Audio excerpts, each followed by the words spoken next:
Bonsoir à tous et soyez les bienvenus au 19h50 sur Canal 2 International. Tout de suite, voici les titres à la une de l'actualité ce jeudi.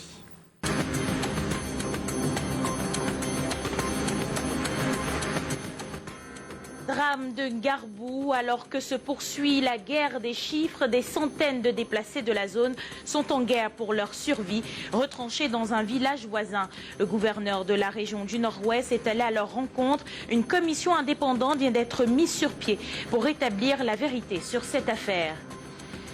Il prêchait le vrai pour pratiquer le faux. Homme de Dieu d'apparence mais criminel dans l'âme, le 19h50. De 30 enfants de moins de 14 ans. Une marée d'hommes en robe noire pour faire le deuil d'une figure de la famille judiciaire du Cameroun, maître Sylvain Swop. L'émotion a envahi l'esplanade de la Cour suprême après la levée de corps à l'hôpital général de Yaoundé. Construction du pont sur le Logon, la coopération sous-régionale comme un long feu veut tranquille.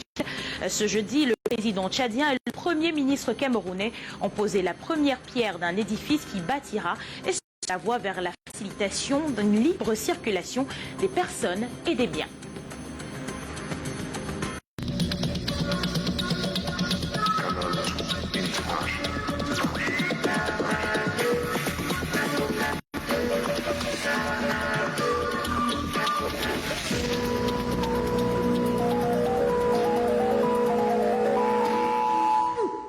Soyez les bienvenus au 19h50 sur Canal 2 International. Face à la rafale des chiffres sur le nombre de morts à Garbou dans la Dongamantung, une commission indépendante pour rétablir la vérité a été mise sur pied par le chef de l'État. Avant l'arrivée de la dite commission, le gouverneur du Nord-Ouest est allé à la rencontre des déplacés de la localité. Les précisions, c'est avec Robert Charlitoc et Annie Collins. Alors que la guerre des chiffres sur le nombre des morts à Garbou dans le Dongamantung bat son plein, une commission indépendante chargée d'établir la vérité sur cette macabre affaire est constituée par le chef de l'État. Le gouverneur de la région du Nord-Ouest, Adolphe Lélé-L'Afrique, est allé à la rencontre des déplacés des suites de l'incident malheureux de Garbou avec des dons en denrées alimentaires, matériel de couchage et bien d'autres objets. Au cours des échanges, un appel a été lancé à toute personne pouvant contribuer à l'aboutissement des enquêtes initiées par la commission indépendante de se prononcer dès l'arrivée des enquêteurs. Seulement les deux gens qui ont ouvert la porte, on a pris le téléphone de ma mère. Après ça, ils sont sortis et partis. Moi, je n'ai plus. My conscience will go up and I'll be absent-minded. I know we can't because I get things. When I go to the person, I know he be. Après que le chef de l'État a mis en place une commission qui a déjà commencé ses travaux et qui va bientôt descendre sur le terrain. C'est la raison pour laquelle nous n'avons pas voulu aller à Garbou, parce que nous voulons que les lieux soient maintenus intacts. Le commandant de la 5e région militaire interarmée, qui était lui aussi sur le terrain, a apporté ample explication aux déplacés en pidgin, langue courante dans la région. Idée for protect Wuna. That's our mission. Idée for protect Wuna. So people will say, oh, military don't go to Garbou. They don't do genocide. They don't massacre people. They don't kill people. No. Une équipe médicale installée au centre de santé de Tumbo a permis des consultations aux déplacés. Le lieu du drame a été évité par le gouverneur du Nord-Ouest, question de ne pas influencer le climat qui y règne avant l'arrivée de la commission. Et dans le sud-ouest, cette fois-ci, un vent de grève a soufflé sur la ville de Buea ce jeudi. Les chauffeurs de taxi ont cessé leurs activités pendant 2 heures environ pour exprimer leur ras-le-bol suite aux tracasseries des forces de l'ordre. Inès Ndouambala a vécu pour nous ces mouvements d'humeur dans la capitale du sud-ouest. Ils ont garé leur taxi pendant quelques heures pour observer un mouvement d'humeur à Buea.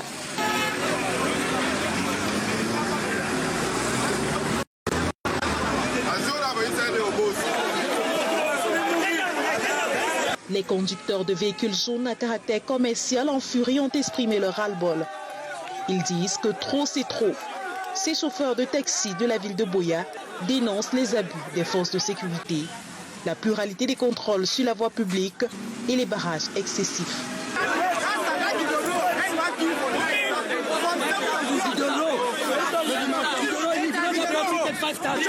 Informés de la situation, le sous-préfet de la ville de Buea et le commissaire central sont descendus sur le torrent pour apaiser les tensions. When someone will come out for outside, for come put trouble for your name, we feel easily identify it. Huh? Yes. So for now, I want to say for inside town, more wanna begin circulate freely, but wanna get for communicate takes time. Those one where they don't get their book, they get from Mecca. Yes. Le message n'est pas tombé dans les oreilles de sourds. Le mot d'ordre de grève a été levé et les taxis ont repris la circulation au grand bonheur des passagers. Et la suite de l'actualité, c'est en direct de la capitale Yaoundé où nous retrouvons Alain Ghislain Kanga. Alain, bonsoir à vous. Bonsoir Aimé Catherine Moukouri, bonsoir à tous. Et dans le registre des faits de société, nous proposons l'histoire de ce faux pasteur arrêté par la gendarmerie nationale.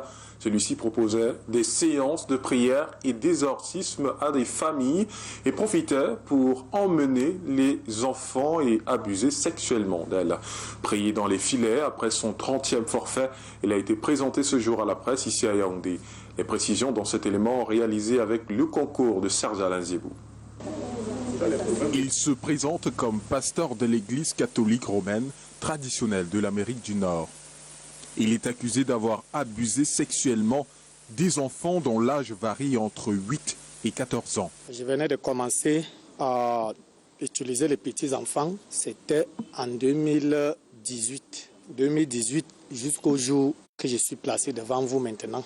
Cet homme de Dieu, sollicité pour des prières et guérisons, tissait une grande amitié avec les familles pour facilement attirer ses victimes. En quête de gloire et de richesse, il devait abuser de 40 fillettes. Il a été stoppé net à son 30e forfait. J'ai violé l'enfant. Je reconnais les faits qui m'amènent maintenant devant vous. Donc, lorsque tu parles comme ça, là, c'est que dès que tu couches une petite fille, tu prends ses chances. Et moi aussi, je me suis lancé comme ça. Suite à une plainte déposée le 22 février par un père de famille à la recherche de sa fille, le service central de recherche et judiciaire de la gendarmerie nationale va ouvrir une enquête. Qu'il est venu proposer ses services à la famille comme pouvant faire des prières d'exorcisme sur la petite fille.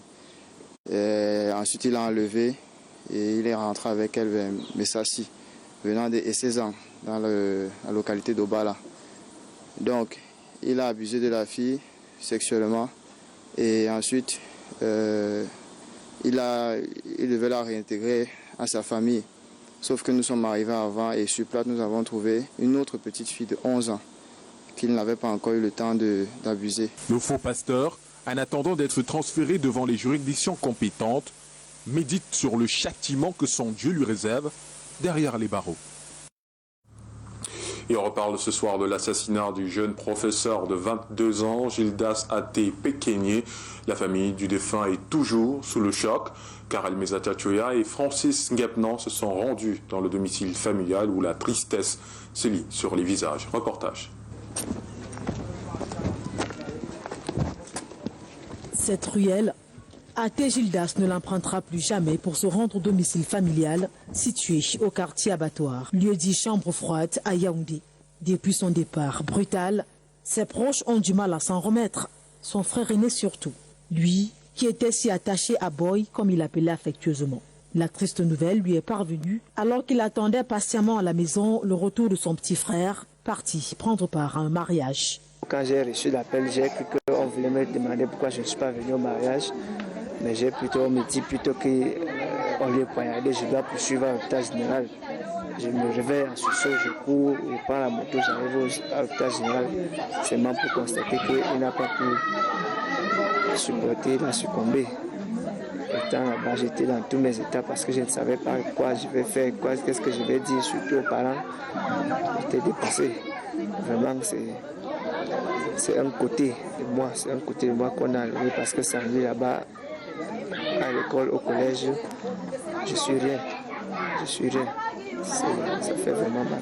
Le défunt et Godwill, en plus d'être liés par le sang, était collègue de service au collège privé dans lequel la victime dispensait des cours de géographie. La grande famille de cet établissement aussi porte le deuil. Nous avons été vraiment touchés parce que c'est un enfant qui est avec nous, ça fait pratiquement 2 ans. Serviable, disponible, très courtois. Il était à l'écoute de tout le monde. Ceci par rapport au comportement des enfants, lundi matin quand le nouvelle est arrivé, on n'a pas pu les maîtriser. Vraiment tout le monde était en larmes. Tous sont encore choqués suite à la manière avec laquelle le jeune enseignant a été arraché à la vie. Si au moins il était malade, on lui tournait au lit avant qu'il ne décède, on pouvait comprendre. On était ensemble à l'école samedi, on s'est séparés à 15h. Quelques heures plus tard, on nous appelle qu'il a été poignardé. C'était difficile à digérer, mais on a essayé de le faire. Ils n'oublieront jamais Athé Gildas Pekelnier parce que marqué à vie par sa disponibilité et son engagement dans le travail. Et dernier hommage à Maître Sylvain Swop, l'avocat membre du Conseil de l'Ordre du Barreau du Cameroun, a reçu ce jeudi les au revoir de la grande famille judiciaire. L'esplanade de la Cour suprême de Yaoundé a servi de cadre pour ce moment plein d'émotions. Après la levée de corps très courue à l'hôpital général de Yaoundé, Brand Kamga, Samuel Bonis et Luc Mvondor reviennent sur les temps forts de cette journée. Difficile de contenir ses émotions ce jeudi à la levée de corps de Maître Sylvain Swop. L'avocat, membre du Conseil de l'Ordre au Barreau du Cameroun, a entamé son dernier voyage dans la prière et le recueillement. La grande famille des avocats, venue rendre un dernier hommage au coordonnateur du collectif des avocats du mouvement pour la renaissance du Cameroun, a formé une ultime aide d'honneur pour un grand maître. L'humilité, le défenseur des faibles. Les âmes éprises de liberté doivent pleurer. La meilleure façon de le pleurer, à partir de ce moment, c'est de continuer le combat qui était le sien, la défense des droits de l'homme. Après l'hôpital général de Yaoundé, en présence du ministre du Travail Grégo Rona et du professeur Maurice Kamto, président national du MRC, direction l'esplanade de la Cour suprême. Ici, l'hommage judiciaire est rendu à Maître Sylvain Swop devant le premier président de la Cour suprême et le procureur général près la dite cour. Dans son discours, le bâtonnier de l'ordre a souligné la grandeur d'un homme qui a raccroché sa robe le 16 janvier dernier à l'âge de 52 ans.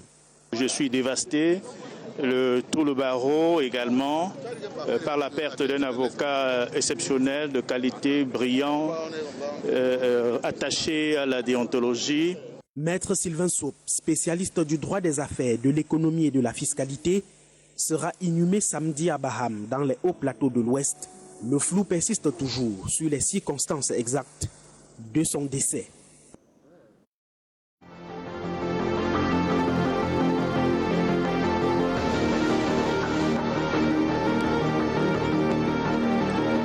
Dans la page consacrée au double scrutin du 9 février dernier, la tempête de l'élection des maires est aussi passée par Koulafamba, non loin de Yaoundé. Les images que vous allez voir montrent comment les populations ont voulu entraver la désignation du maire et ses adjoints. Le récit de Ghislain Pierre-Essonneau est parfait Zambou. Jour de vote de maire en Koulafamba. Nous sommes dans la partie est de Yaoundé, la capitale. La rue grouille de monde. Pancartes des forces de sécurité indiquent l'ambiance qui prévaut. Décor de protestation, les populations se montrent rebelles à l'investiture. Elles demandent l'élection en scandant les plaies et les actes manqués de l'ancienne équipe dirigeante de la mairie.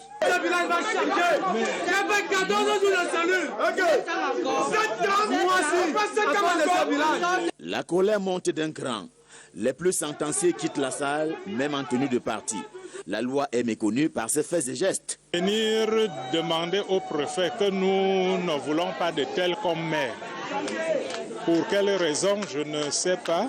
Mais le préfet se réfère à la sagesse des conseillers municipaux. C'est le conseil municipal qui vote le maire. Et j'ai tenu que cela soit fait solennellement. Vous avez assisté, donc je peux m'estimer satisfait. On passe alors au vote.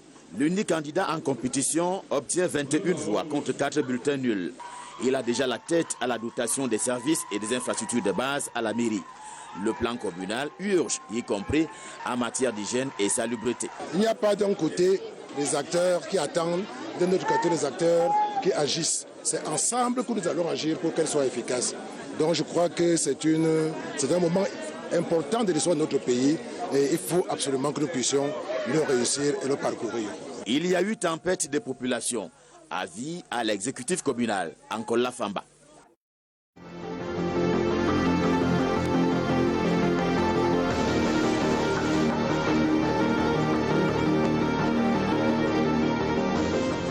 Dans l'actualité également, le programme national de développement participatif à travers le projet IMO fait des heureux dans l'extrême nord. Plus de 4000 jeunes ont bénéficié de 20 projets implémentés dans cette région. Grâce à leurs revenus, 70% de ces jeunes ont investi dans l'agriculture et l'élevage. Suivons les détails avec Delphine Foucault-Ténet et Michel Foucault. Ils sont désormais propriétaires d'embouches bovines. Pour certains, cultivateurs de grandes parcelles d'oignons, tomates et gombo pour d'autres. J'ai actuellement une exploitation d'une culture d'oignons à 300 casiers actuellement. Et avec cet argent, l'argent que je reçois, j'ai jusqu'à se construire un mur. Il y a d'autres qui ont acheté la moto. Moi-même, actuellement, j'ai acheté une moto. Voilà aussi, le second a acheté aussi une moto. On a aussi travaillé le champ de coton.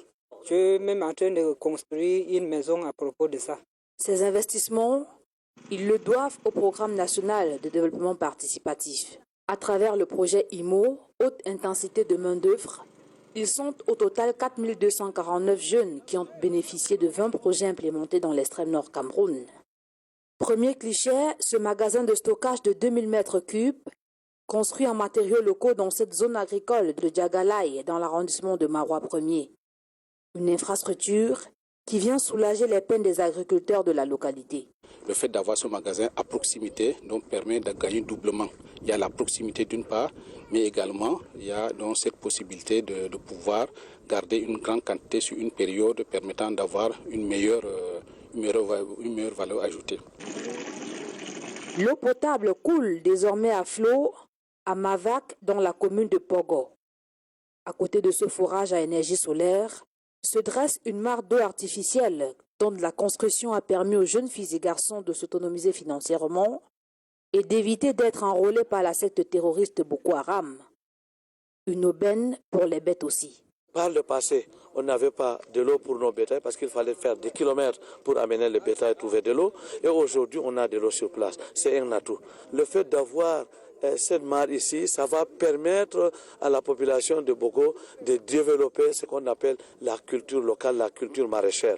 Ce qui fait qu'il y a l'économie locale, l'économie sociale et solidaire.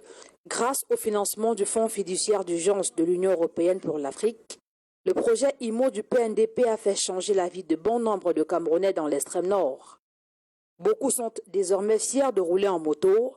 Beaucoup impressionnent également de par la qualité des produits de leur cru.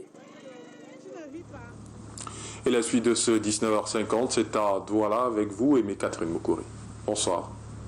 Alain Ghislain Kanga, nous le disions en titre, le Cameroun et le Tchad seront bientôt reliés par un deuxième pont. La cérémonie de la pose de la première pierre a eu lieu ce matin dans la localité de Bongor, au Tchad, en présence du président tchadien Idriss Déby et du premier ministre camerounais Patrick Christian Dobo et Aminou Alioum. Il faudra 36 mois pour que soit achevé le deuxième pont sur le Logone et qu'il devienne une réalité. La première pierre de ce projet intégrateur entre le Cameroun et le Tchad a été posée ce 27 février 2020 dans la ville de Bongor, du côté du Tchad, en présence du président Idriss Déby Itno et du premier ministre du Cameroun, Joseph John Gouté. Le projet initié en 2010 et entériné en 2014 par les présidents Biya et Déby à Yaoundé entend relier la ville de Bongor au Tchad à celle de Yagwa au Cameroun. L'objectif majeur est d'améliorer la fluidité des échanges économiques entre les deux pays, mais également de densifier le brassage des populations d'un côté à l'autre de la rive du Logone.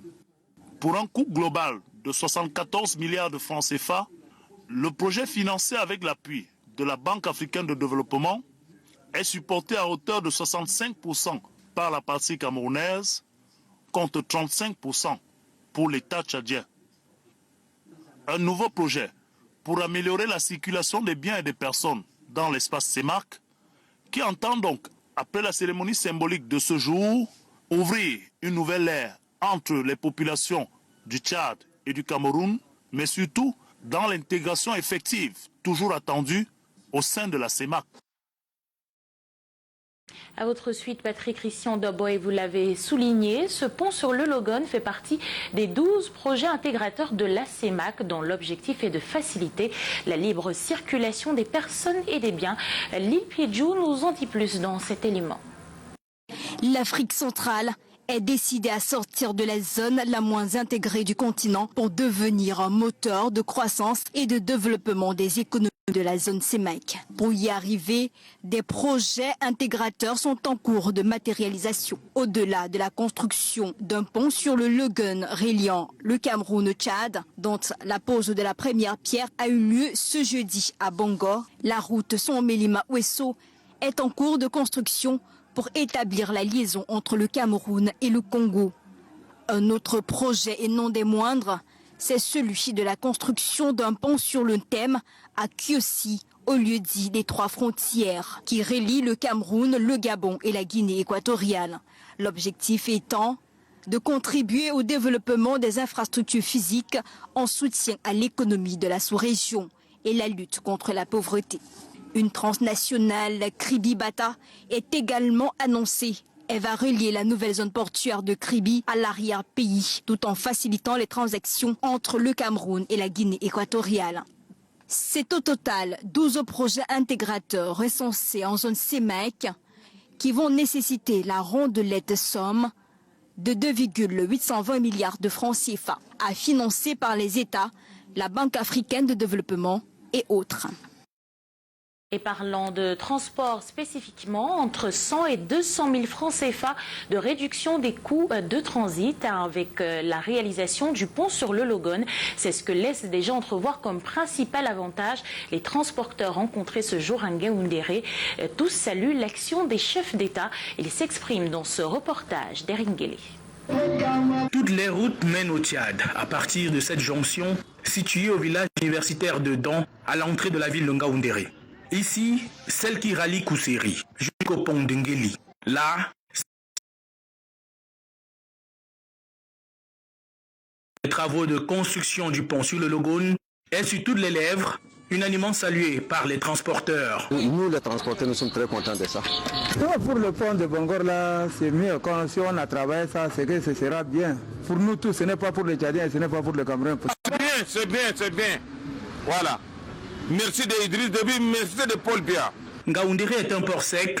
Cette plateforme à gros porteurs est un point de repos et d'escale des camions en transit. La gare marchandise, elle, est un point de chargement et de déchargement des cargaisons en provenance ou à destination du Tchad. Dans leur remerciement vis-à-vis des chefs d'État du Tchad et du Cameroun, les transporteurs présentent les avantages qu'il y aura désormais à passer par ce trait d'union entre nos deux pays. Au lieu de contourner vers Kousséri, aller là-bas ou contourner vers Mondou, voilà les raccourcis. Maroua Kousséri, bon, la route n'est pas bonne et insécurité aussi avec les Boko Haram. Entre 100 000 et 200 000 qui est des carburants là, ça va jouer. Ça va diminuer un peu. Ça va diminuer un peu. Hein. Mais c'est qu'avant là, tu commences, tu vas aller là, tu ne vas pas trouver le 5e. En 3e, 2e, 3e, seulement tu vas aller jusqu'à 100. Pourquoi la route est gâtée? La route est gâtée. Avant, il y a beaucoup de voleurs que tu vois que ça a cassé. Il y a des choses qui sont en train de couper le bâche et voler même. La construction du pont sur le fleuve Logone, qui relie les départements du Jordanaï au Cameroun et le Mayo Béni au Tchad, charrie de nombreux espoirs pour les transporteurs qui ont déjà hâte de voir la fin des travaux et son inauguration. Retour à présent dans la ville de Douala pour évoquer cette fois-ci l'opération Jeudi propre. Les commerçants rechignent à fermer leurs boutiques aux heures de nettoyage fixées jusqu'à 11 h tous les jeudis, d'où les scellés à poser sur des boutiques qui ne respectent pas la mesure. La mesure est pourtant prise depuis plusieurs mois par le gouverneur de la région du littoral à l'effet d'assainir les lieux de vie, notamment les espaces marchands, les maisons d'habitation et infrastructures publiques. Monique Naoussi-Fosso et Henri Chinda pour les précisions dans cet élément. Des carcasses de véhicules abandonnés et des petits commerces aux abords du stade Omnisport de Douala à Bépanda.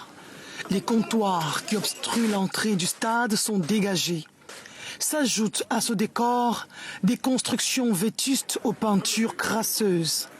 Le gouverneur prescrit aux populations un toilettage des murs et barrières. Marché Nyodedo, Douala Premier. Les vivres frais sont installés à même le sol, exposant les consommateurs aux maladies telles que le choléra. La vente sur des comptoirs aménagés est recommandée. Dans le cadre de la caravane Jeudi propre, le marché Mbopi gagne des points en matière de propreté. Ce qui n'est pas le cas pour le marché Ndorpassi à Douala, dans le 3e arrondissement, où les commerçants occupent la moitié de la chaussée, mais qui ne se dégagent que le temps du passage des autorités administratives. Au lieu dit douche municipale, les scellés sont apposés sur 2 boutiques restées ouvertes à 1 heure d'assainissement. Nous avons ce souci de nous attaquer au niveau des marchés, parce que nous constatons que c'est à partir du marché que le désordre démarre. Et c'est pour cela que je tenais à ce que nous fassions un stop ici au marché de Ndorpassi. Je fais d'abord remarquer aux commerçants que beaucoup ont fermé boutique pour vendre sur la rue. Et je tiens à rappeler que la pénétrante Est est une des vitrines de Douala. Le jeudi propre, c'est désormais une tradition à Douala et les commerces ne doivent ouvrir qu'à 11 h après participation collective au nettoyage de l'environnement. On reste avec vous, Monique Naoussi-Fosso et Henri Chinda, pour parler cette fois-ci du décongestionnement du parc automobile à Douala. Un magasin de stockage des conteneurs et autres ballots de marchandises est fonctionnel à Bonabéry. Une solution à la grogne des camionneurs qui arrivent par centaines du septentrion et qui attendent parfois des jours pour être déchargés. Reportage. Uniquement pour le coton, Bolloré Transport Logistique vient d'ouvrir un magasin de stockage à Bonabéry, Douala. 4 entrepôts déjà fonctionnels avec une capacité de 6500 tonnes. Nous offrons ici une capacité linéaire de 6624 mètres carrés pour environ 6000 tonnes réparties en 4 cellules. Nous disposons en plus d'un terre-plein de 4000 mètres carrés qui, avec un linéaire de 200 mètres sur 20 mètres pour l'emportage des conteneurs et près de 2500 tonnes, plus de 2500 mètres carrés pour le stockage des camions qui vont venir pour décharger. Cet entrepôt permet de minimiser les incidences comme celle récemment survenue avec les camionneurs du septentrion. On n'avait pas une bonne coordination avec leurs équipes de logistique, donc on a reçu un flux de camions sans être informé. Et par la suite, on n'avait plus suffisamment de place parce qu'au préalable, on avait déjà eu à faire des déchargements par wagon. Donc en urgence, Bolloré a mis sur pied le magasin de Bonabéry que vous voyez, avec toutes les spécifications techniques. Face aux histoires qui déchargent les balles de coton, les camionneurs s'en réjouissent. Depuis que je suis arrivé à Bonabéry, je vois les magasins sont vides avec les magnétos. Aussi, je suis très fier de voir comment les places sont vides. Ça me dit toujours que je vais charger. Et merci, grâce à Bolloré, nous sommes venus à Douala avec le bal de coton, mais quand même ça se passe bien quand même. On n'a pas d'un petit problème, nous sommes en train de décharger, le boulot, ça passe bien. Avec 1000 tonnes de déchargement journalier, il est prévu que tous les camions stationnés soient repartis au plus tard vendredi prochain. On revient sur les événements du Salon de l'agriculture en France. Les propos du président français continuent de susciter des réactions au Cameroun. Ce soir, nous évoquons la réaction du coordonnateur du MP, Jean-Jacques Ekindi, a tenu un point de presse pour dire son indignation sur des propos qu'il qualifie de scandaleux, offensant à l'endroit du Cameroun, de ses institutions et de son président. Nous l'écoutons au micro de Guy Fotsou et Yvonne Katinken.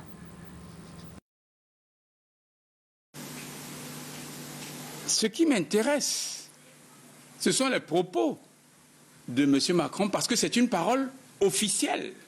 C'est un président de la République qui parle. Quand vous ou moi parlons, nous sommes des citoyens qui avons la possibilité d'avoir toutes les institutions qui nous concernent. Écrire des livres, faire des thèses, etc. Ça nous concerne. Mais dès lors que nous sommes investis par un peuple, notre propos reflète le peuple. Et nous ne pouvons plus en user comme si nous n'avions pas cette investiture. Je n'ai rien dit sur le Bado. Parce que c'est son opinion, il a le droit de le dire. S'il l'avait fait et que Macron soit passé, on n'en aurait pas parlé. S'il avait dit, oui, le Cameroun, il y a les génocides, et puis les gens y passent, on n'en a pas parlé, vous n'aurez pas fait les choux gras. Mais pourquoi est-ce que c'est un événement majeur? Parce qu'un président de la République a repris ces termes. C'est ça. Et des populations du Mayo-Tsanaga dans l'extrême nord, elles, ont réagi à cette sortie en manifestant dans la rue de la ville de Mokolo. D'autres précisions avec Delphine Fonkoutene, Aminou Alioum et Michel Foucault dans ce reportage. Non à l'ingérence étrangère, 100% derrière notre chef de l'État, le Cameroun est un pays souverain. Des messages inscrits sur les pancartes des populations du Mayo-Tsanaga, sortis massivement à leur tour pour s'indigner des propos tenus récemment par le président français Emmanuel Macron. Représentant les différentes sections et sous-sections de ce département, ces jeunes, plus jeunes et moins jeunes, marchent du stade municipal de Mokolo pour la préfecture avant d'aller remettre leur motion de soutien au chef de terre qui soutient lui aussi cette initiative. Le message, c'est une invite. Féliciter d'abord ces populations qui s'associent à tout l'ensemble des Camerounais dans un élan patriotique, en soutien à son chef de l'État et à ses institutions qui sont attaquées. Et je l'ai dit, c'est leur marche de soutien, c'est une preuve du grand patriotisme qu'ils manifestent et que je les invite par là à être les vrais défenseurs de leur pays et de leurs institutions. Jean-Daniel Joubaïna promet de transmettre ce document acquis de droit. Cette marche, initiée par les responsables politiques du Mayo-Tsanaga, est également l'occasion pour cette population de remercier le chef de l'État, notamment pour la nomination de Manaouda Malachi au poste de ministre de la Santé publique. La sortie d'Emmanuel Macron suscite aussi des réactions plus humoristiques. De nombreuses vidéos inondent la toile où des Camerounais reprennent avec ironie l'échange entre Emmanuel Macron et l'activiste Calibri Calibro. Les fameux mots d'accroche « Monsieur Macron, on souffre » sont collés aux problèmes de repas dans des familles, aux problèmes de travailleurs dans des chantiers, voire à la célébration du 8 mars. La scène du salon de l'agriculture à Paris est devenue presque un challenge. Je vous propose quelques morceaux choisis. Ah, c'est pas possible, il n'y a rien à manger dans cette maison. Monsieur Macron, on n'a pas de quoi manger. Mais ça, je suis au courant, ça je sais. D'argent de poche. Ça je sais. Je suis en train de mettre la pression sur votre mère. Monsieur Macron, il y a des problèmes dans ce chantier. Le chef chantier de ici nous bouffe l'argent, il ne veut pas nous payer. Et en plus, ce matin, il a refusé de nous payer le poisson pour venir manger. Et on dort très mal, il y a les moustiques. Ça, je sais ça. Et je suis en train de travailler dessus pour lui mettre la pression pour qu'elle puisse vous payer normalement. Monsieur Macron, oui. Monsieur Macron, on se voit au Cameroun. Le prix du tapioca a augmenté. Le prix du tapioca a augmenté. Même le riz. J'ai dit que même le riz a augmenté, monsieur Macron. Vous souffrez au Cameroun. J'ai appelé votre président 150 fois. Orange MTN. Quand tel même, il n'a pas pris les appels. Vous voulez que je fasse quoi? Quelques scènes d'humour justement pour ouvrir la page culturelle de ce 19h50. L'artiste gospel nigériane Ada est au Cameroun pour la toute première fois. Présentée comme la nouvelle star continentale de la musique chrétienne, elle se produit sur scène demain à Boya et samedi à Douala. Elle vient d'atterrir à l'aéroport international de la capitale économique. Yasser Trésor Tanon nous en dit plus. Ada Eyi, de son vrai nom, chante un mélange de gospel, de pop, de funk, de rock et de hip-hop. Née le 18 septembre 1987 à Lagos, elle est la seconde d'une fratrie de 4 enfants. Des mélodies qui transcendent les clivages et rapprochent les humains du créateur. L'artiste nigériane totalise les millions de vues sur YouTube et bat des records sur le plan continental.